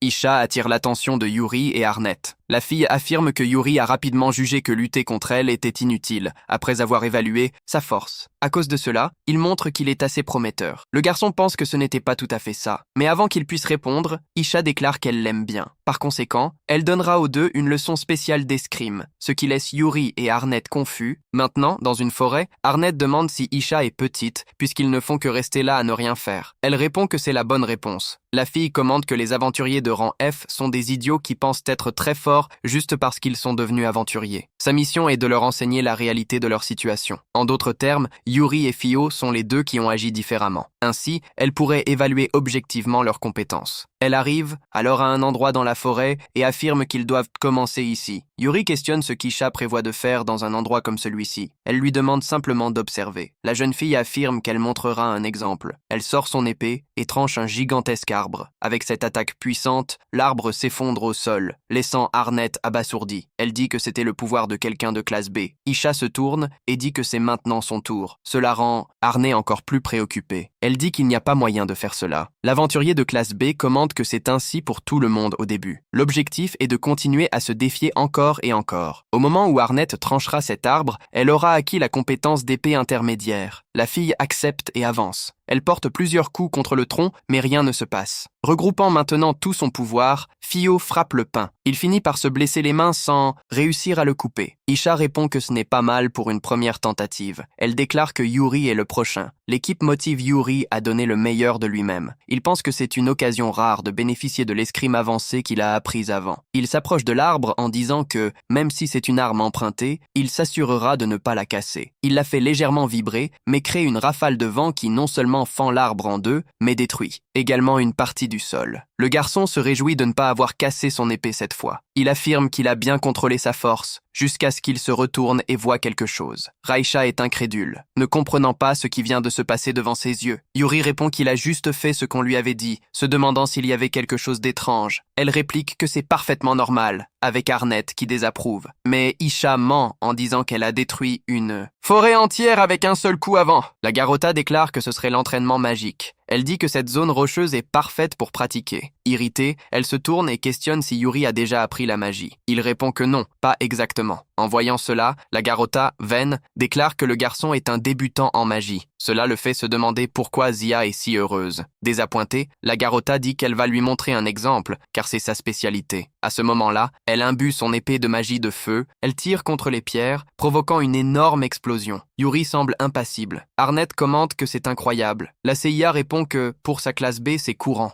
Aizawa pense que c'est vraiment un sort incroyable, comme on peut l'attendre d'une classe B. Le pouvoir est d'un autre niveau. La CIA dit à Yuri qu'il est le prochain et que la clé pour utiliser la magie est l'imagination. Pensant à ce que la Garota a dit, Yuri se demande si l'imagination fonctionne ainsi. Il crée une épée géante en feu. Immédiatement, Yuri lance son attaque, qui parcourt un chemin et frappe une énorme montagne, détruisant une partie de celle-ci. Arnett et Aissa restent surpris. Ensuite, ils réalisent que des pierres de la montagne tombent du ciel. Les Garotas s'embrassent, effrayés. Nett demande à Yuri ce qu'ils doivent faire. Le garçon utilise sa magie de l'eau intermédiaire pour créer un mur de glace, protégeant ses alliés des débris. Après avoir vu cela, Asia demande qui est exactement le garçon. Il répond calmement qu'il est juste un aventurier de classe F, ce qui la fait s'évanouir. À distance, deux personnes observent. L'une d'elles commente qu'il a un domaine extraordinaire avec l'épée et la magie, comme on pouvait s'y attendre de quelqu'un qui a vaincu le numéro 128. Une figure encapuchonnée demande au numéro 230 s'il peut le renverser. Le démon rouge répond que c'est une question idiote. Le numéro 230 affirme qu'il est clair que quelqu'un comme lui ne perdrait jamais contre un simple humain. Dans la taverne, le loup demande si Asia est devenue l'instructeur de formation pour aventuriers. Yuri demande s'il la connaît. Le jeune homme révèle qu'il faisait partie du groupe d'Asia pendant un certain temps. Il mentionne que, bien qu'elle soit difficile à gérer, elle est très forte. L'ange souligne qu'elle n'est jamais devenue vaine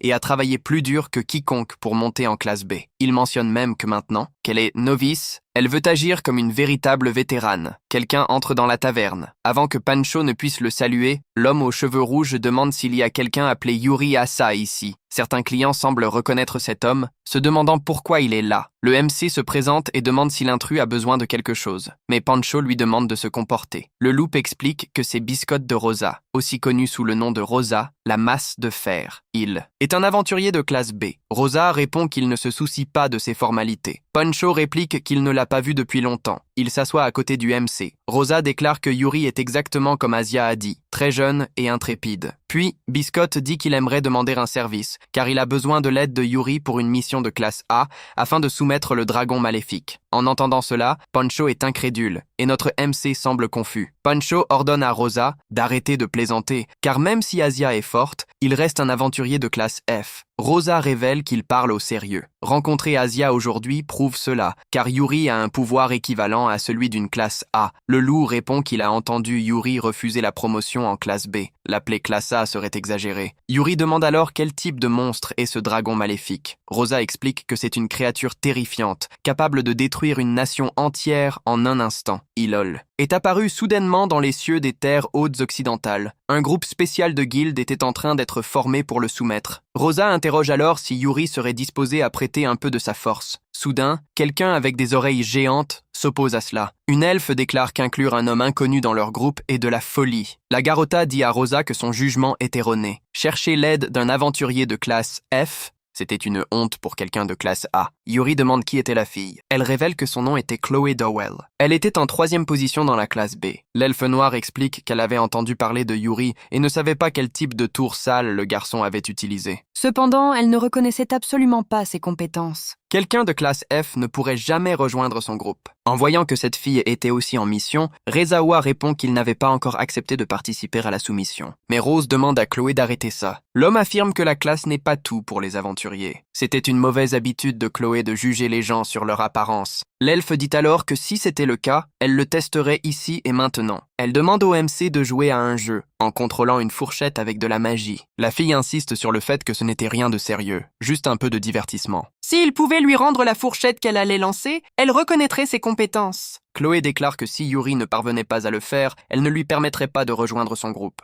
Elle l'appelle encore fermier de pommes de terre tout en se levant. Yuri pense qu'il ne comprend pas pourquoi, mais il veut essayer. Les deux aventuriers s'affrontent et Chloé se prépare. Rose semble irritée par cela, mais l'elfe affirme simplement qu'elle allait maintenant lancer la fourchette en direction du MC. La fourchette vole vers lui. Yuri réalise qu'elle était rapide. Cela devait être le pouvoir de la 3e place dans la classe B. La force de sa magie était impressionnante. Cependant, d'un seul doigt, Yuri arrête la fourchette, ce qui surprend beaucoup Chloé. Yuri retourne la fourchette vers Chloé en demandant s'il pouvait rendre l'objet. Exo donne un coup, lançant la fourchette qui passe au-dessus de la tête de Chloé et frappe le mur, créant un nuage de fumée. L'elfe, incrédule, pense que si cela l'avait touchée, elle serait morte. Le MC n'a pas seulement bloqué sa magie, mais l'a renvoyée. Rose célèbre et affirme qu'il semblait que le dernier membre avait été décidé. Scott dit qu'il comptait sur lui dès demain. Reluctant, Yuri décide d'ignorer tout ça, s'excusant simplement auprès de Pancho d'avoir détruit l'auberge une fois de plus. En chemin sur une route de terre, Rose guidait une charrette. Le garçon s'excuse auprès de son groupe, mais il explique que c'était la seule petite carriole qu'il pouvait obtenir. Yuri remarque qu'Isha faisait aussi partie de cette mission. Elle répond que c'est elle qui l'a recommandé et qu'aujourd'hui, elle montrerait la différence entre eux. Chloé, encore hésitante, juge Isha en disant que quelqu'un du 10e rang de la classe B ne devrait pas soutenir un F. Isha rétorque que c'est Chloé qui a commencé un jeu et a encore perdu. Cela provoque une discussion animée entre les deux. Yuri, voyant qu'il y avait 2 de classe B et 1 de classe A, affirme qu'il se sent déconnecté. Il se demande s'il était juste d'être là. Interrompant la conversation, Rose demande à Yuri s'il a un slime. Le garçon répond que oui, car c'est son compagnon. Le chevalier le loue en disant que dompter des animaux est une compétence compétence rare. Mais Chloé répond qu'il est totalement inutile de dompter un slime. Cependant, la créature saute sur l'épaule de Chloé tandis qu'elle commence à lui demander de partir. Yuri avertit que le slime l'aimait bien. Isha remarque quelque chose et ordonne immédiatement à tous ses camarades de quitter la charrette, juste au moment où une attaque de feu frappe le groupe. Tous parviennent à s'échapper. Chloé demande si c'était le dragon maléfique. Mais Rose révèle qu'il s'agissait juste de dragons communs de classe C. Le MC réalise qu'ils ont tous été domptés par quelqu'un. Alors, Rose déclare qu'il et Isha s'occuperont du côté droit, ordonnant à Yuri et Chloé de gérer le côté gauche. Yuri avertit que les ennemis sont dans les airs. Ce serait mieux que quelqu'un les distrait à l'avant pendant que Chloé utiliserait sa magie. Mais elle lui dit de ne pas donner d'ordre. Chloé dit que Rose peut lui faire confiance, mais elle ne lui fait pas confiance. Elle se chargerait de toutes ces créatures seule, commençant à incanter un sort. Après avoir dit cela, l'elfe tire son canon d'épines qui commence à poursuivre les dragons qui essaient de s'enfuir. Cependant, la fille déclare que personne ne parviendra à s'échapper. Ainsi, la magie touche une partie des dragons. Ils se figent et les créatures tombent au sol. Chloé dit que c'était très facile. Pendant ce temps, Yuri pense qu'il n'y avait vraiment pas besoin qu'il intervienne à ce moment-là. Isha déclare qu'un autre ennemi s'approche. Un dragon météorique de classe B apparaît. En voyant cela, Chloé demande si c'était le chef. Isha réalise que cette créature est également dominée. À ce moment-là, Isha affirme qu'ils doivent en finir une bonne fois pour toutes. Elle se prépare à un sort aux côtés de Chloé. Les deux libèrent des tirs d'énergie contre le Wyvern. Le Wyvern répond avec une boule de feu, réussissant à bloquer les deux attaques. Aisha et Chloé sont surprises. Ensuite,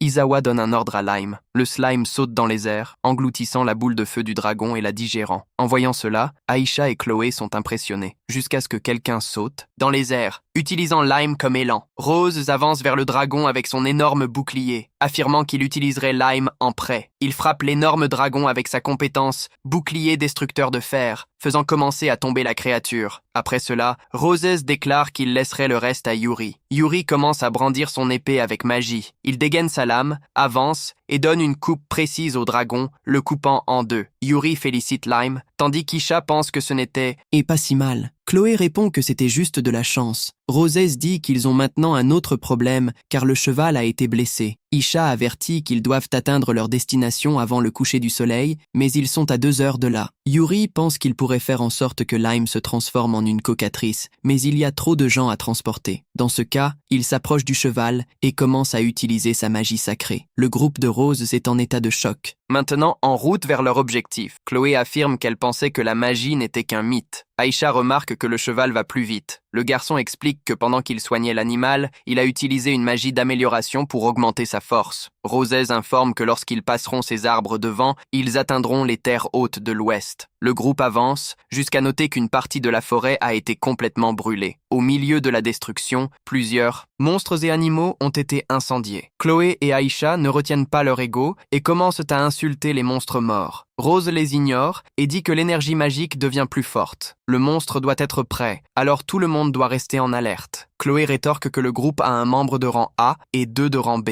Aucun dragon maléfique n'aurait de chance contre eux. À ce moment-là, en regardant sur le côté, Yuri remarque quelques os de dragon. Isha demande si c'est le dragon maléfique et Chloé se demande s'il est mort avant qu'il n'arrive là. Yuri réalise immédiatement qu'il est encore en vie. Roses ordonne à tous les membres de son groupe de se préparer. À ce moment-là, le dragon maléfique de rang A se dresse. Tous se préparent et Roses déclare que la créature avance. Soudain, le dragon commence à rugir, paralysant tout le groupe. Yuri réalise que le dragon utilise son rugissement pour immobiliser lui et son groupe. Il est impressionné par une telle attaque. Pendant ce temps, Roses s'interroge sur ce mouvement étrange. Izawa ressent une pression intense, mais pas suffisamment pour l'arrêter complètement. Soudain, quelqu'un apparaît au sommet de la montagne, affirmant qu'il pensait que les aventuriers de cette ère étaient des déchets. Sarpedon, le démon numéro 230, commente qu'il n'a jamais pensé que Yuri Aizawa viendrait jusqu'à lui de son propre chef. Potonif dit à Yuri de ne pas être arrogant juste parce qu'il a vaincu Nero, car ce type était juste un chiffre bas. Il révèle qu'il est le numéro 230 et que Yuri n'est pas son égal. Potonif ordonne que les humains meurent. À ce moment-là, le dragon maléfique avance contre eux. Yuri reconnaît que ce type fait partie des numéros et est probablement venu chercher vengeance. L'attaque du dragon semble finalement atteindre le groupe d'aventuriers, mais de repente, montrant qu'il peut encore bouger, Yuri parvient à couper les griffes d'Ivan avec son épée. Non satisfait, il saute dans les airs en grimpant le bras du monstre. Il frappe sa tête avec d'autres coups d'épée. Le puissant dragon maléfique s'effondre au sol en morceaux. Tout le groupe de Yuri est sous le choc. Chloé continue à refuser de croire que le garçon est fort jusqu'à ce que Zark le félicite et lui demande s'il est prêt pour le deuxième round. À ce moment-là, le dragon maléfique est entouré d'une énergie violette et se réveille rapidement, tentant d'attaquer à nouveau Yuri. En se défendant avec son épée, Yuri réalise que le monstre s'est régénéré. Même après avoir coupé les griffes du dragon, elle se régénère et avance pour attaquer. La créature parvient à toucher Yuri, le projetant contre le sol. Après s'être défendu avec l'épée, le garçon pense que peu importe combien de fois il attaque cette créature, elle se régénère. À ce rythme, il s'épuisera. Il réalise que le dragon maléfique est comme un mort-vivant. Pour cette raison, le jeune homme commence à utiliser de la magie sacrée avancée contre le monstre. La créature commence à se contorsionner. Yuri se dit que les morts-vivants sont faibles contre la magie sacrée. Les expériences de sa vie passée lui sont utiles. Soudain, Zark apparaît derrière lui, tentant de l'attaquer, mais Yuri parvient à se défendre à temps. Le démon commente que cela commence à devenir amusant. Il dit à Yuri qu'ils vont commencer le round final. Le jeune homme commence à asséner plusieurs coups contre notre protagoniste. Aizawa essaie simplement de se défendre de toutes les manières possibles. Il décide alors de contre-attaquer. Il infuse son épée avec de la magie et lance une attaque contre Zark. Même en se défendant, Zark subit une petite blessure. Le démon affirme qu'Aizawa est lent. Infusant son bras avec de la magie, il tente de frapper le garçon qui est pris par surprise. Aizawa utilise toute sa vitesse, parvenant à se déplacer derrière son opposant à temps. On voit que le coup de Zark est si puissant qu'il crée une ligne de destruction. Yuri pense que son adversaire a beaucoup de pouvoir, mais sa grande taille le rend plus lent que la normale. Cependant, Zark apparaît devant lui, questionnant ce qui ne va pas. Zark affirme que Yuri ne gagnerait pas seulement en esquivant. Il tente une fois de plus de frapper le garçon qui se dégage sur le côté. Le démon lance plusieurs pierres à grande vitesse, tout en disant à Yuri qu'il est devenu faible après avoir dormi pendant 500 ans. L'homme commente que l'appeler Zéro, maintenant, est une blague. Le garçon se défend en faisant tourner son épée avec une énorme pierre à la main. Zark commente qu'il attendait le jour où il pourrait se battre à nouveau contre Yuri. C'est pourquoi il demande au garçon de ne pas le décevoir. Ainsi, il lance la roche en direction de Yuri, qui se dérobe en arrière et coupe la pierre en deux. En atterrissant au sol, le protagoniste pense qu'il a raison. Rester défensif ne fonctionnera pas. Ce n'est pas bon de continuer à se battre seulement avec son épée. En d'autres termes, il va utiliser cela. Le garçon demande à Lim d'emmener tous les membres du groupe dans un endroit sûr. La créature obéit en sautant de son épaule. Zark avance contre son opposant, disant que Yuri n'a pas le temps de s'inquiéter pour ses alliés. Le seul qui lui importe, c'est Yuri. La créature explique que, depuis que Yuri l'a vaincu il y a 500 ans, il perfectionne son épée et a maintenant acquis un corps impénétrable. Par conséquent, il demande à Yuri comment il se sent d'être poussé à ses limites par l'adversaire qu'il a vaincu. Le protagoniste, de son côté, commence à utiliser divers sorts et enchantements, créant une immense lance flamboyante. Zark, effrayé, affirme que Yuri ne devrait pas être capable d'utiliser autre chose que l'escrime. Mais le protagoniste s'excuse simplement, disant qu'il ne se souvient pas beaucoup de ses vieux jours. À ce moment-là, il lance son puissant coup contre son adversaire, qui ne peut rien faire d'autre que tenter de se défendre. Zark devient extrêmement inquiet face à l'ampleur de ce pouvoir, allant jusqu'à dire qu'il ne peut pas l'arrêter. Il est projeté loin par le coup, tandis qu'il brûle dans les airs. La créature déclare qu'elle ne peut pas croire qu'elle perd contre quelqu'un comme Yuri. À nouveau, Izora embraye sur son épée. Ensuite, son puissant coup explose dans l'air, éradiquant le nu. D'Uzento s'étrait, le groupe du garçon ne peut à peine y croire. Calmement, Izora pense qu'apparemment, elle s'améliore dans l'utilisation de la magie par rapport à avant. Rosus félicite le garçon et explique que le dragon maléfique doit avoir été enchanté avec une certaine compétence, l'approchant du niveau S en force. Yuri ne sait toujours pas s'il est réellement aussi fort. Dans sa tête, il se dit qu'il a réussi ceci uniquement parce qu'il connaissait par hasard la magie sacrée. Rosus répond que, à ce sujet, il serait préférable que Yuri ne laisse pas trop de personnes savoir qu'il peut utiliser la magie sacrée. Yuri questionne « Pourquoi ?» Rosus explique que la magie sacrée est extrêmement rare et précieuse dans ce monde. Si la nouvelle venait à se répandre, tout le monde pourrait se battre pour Yuri. Le garçon dit qu'il comprend. Il pense qu'en effet, il vaut mieux garder cela secret. Yuri se souvient qu'il avait retiré quelque chose du dragon maléfique lorsqu'il l'a vaincu. En invoquant une énorme pierre magique, il se demande comment ils vont la diviser. Rosus reste surpris par la taille de cette pierre magique. Il commente qu'il est choqué. Il n'a jamais vu une pierre magique aussi gigantesque et de si haute qualité auparavant. Alors, il demande à Yuri de la garder. Le prodige demande si Rosus en est sûr. Même Isha et Chloé sont d'accord avec cette décision. Pendant ce temps, Rosus demande au garçon d'être prudent avec elle. Selon la façon dont cette pierre sera utilisée, cela pourrait perturber l'équilibre des pouvoirs. En revenant en ville, le garçon pense que la magie sacrée et les pierres magiques lui causeront beaucoup de problèmes. Au final, il ne veut vivre que librement.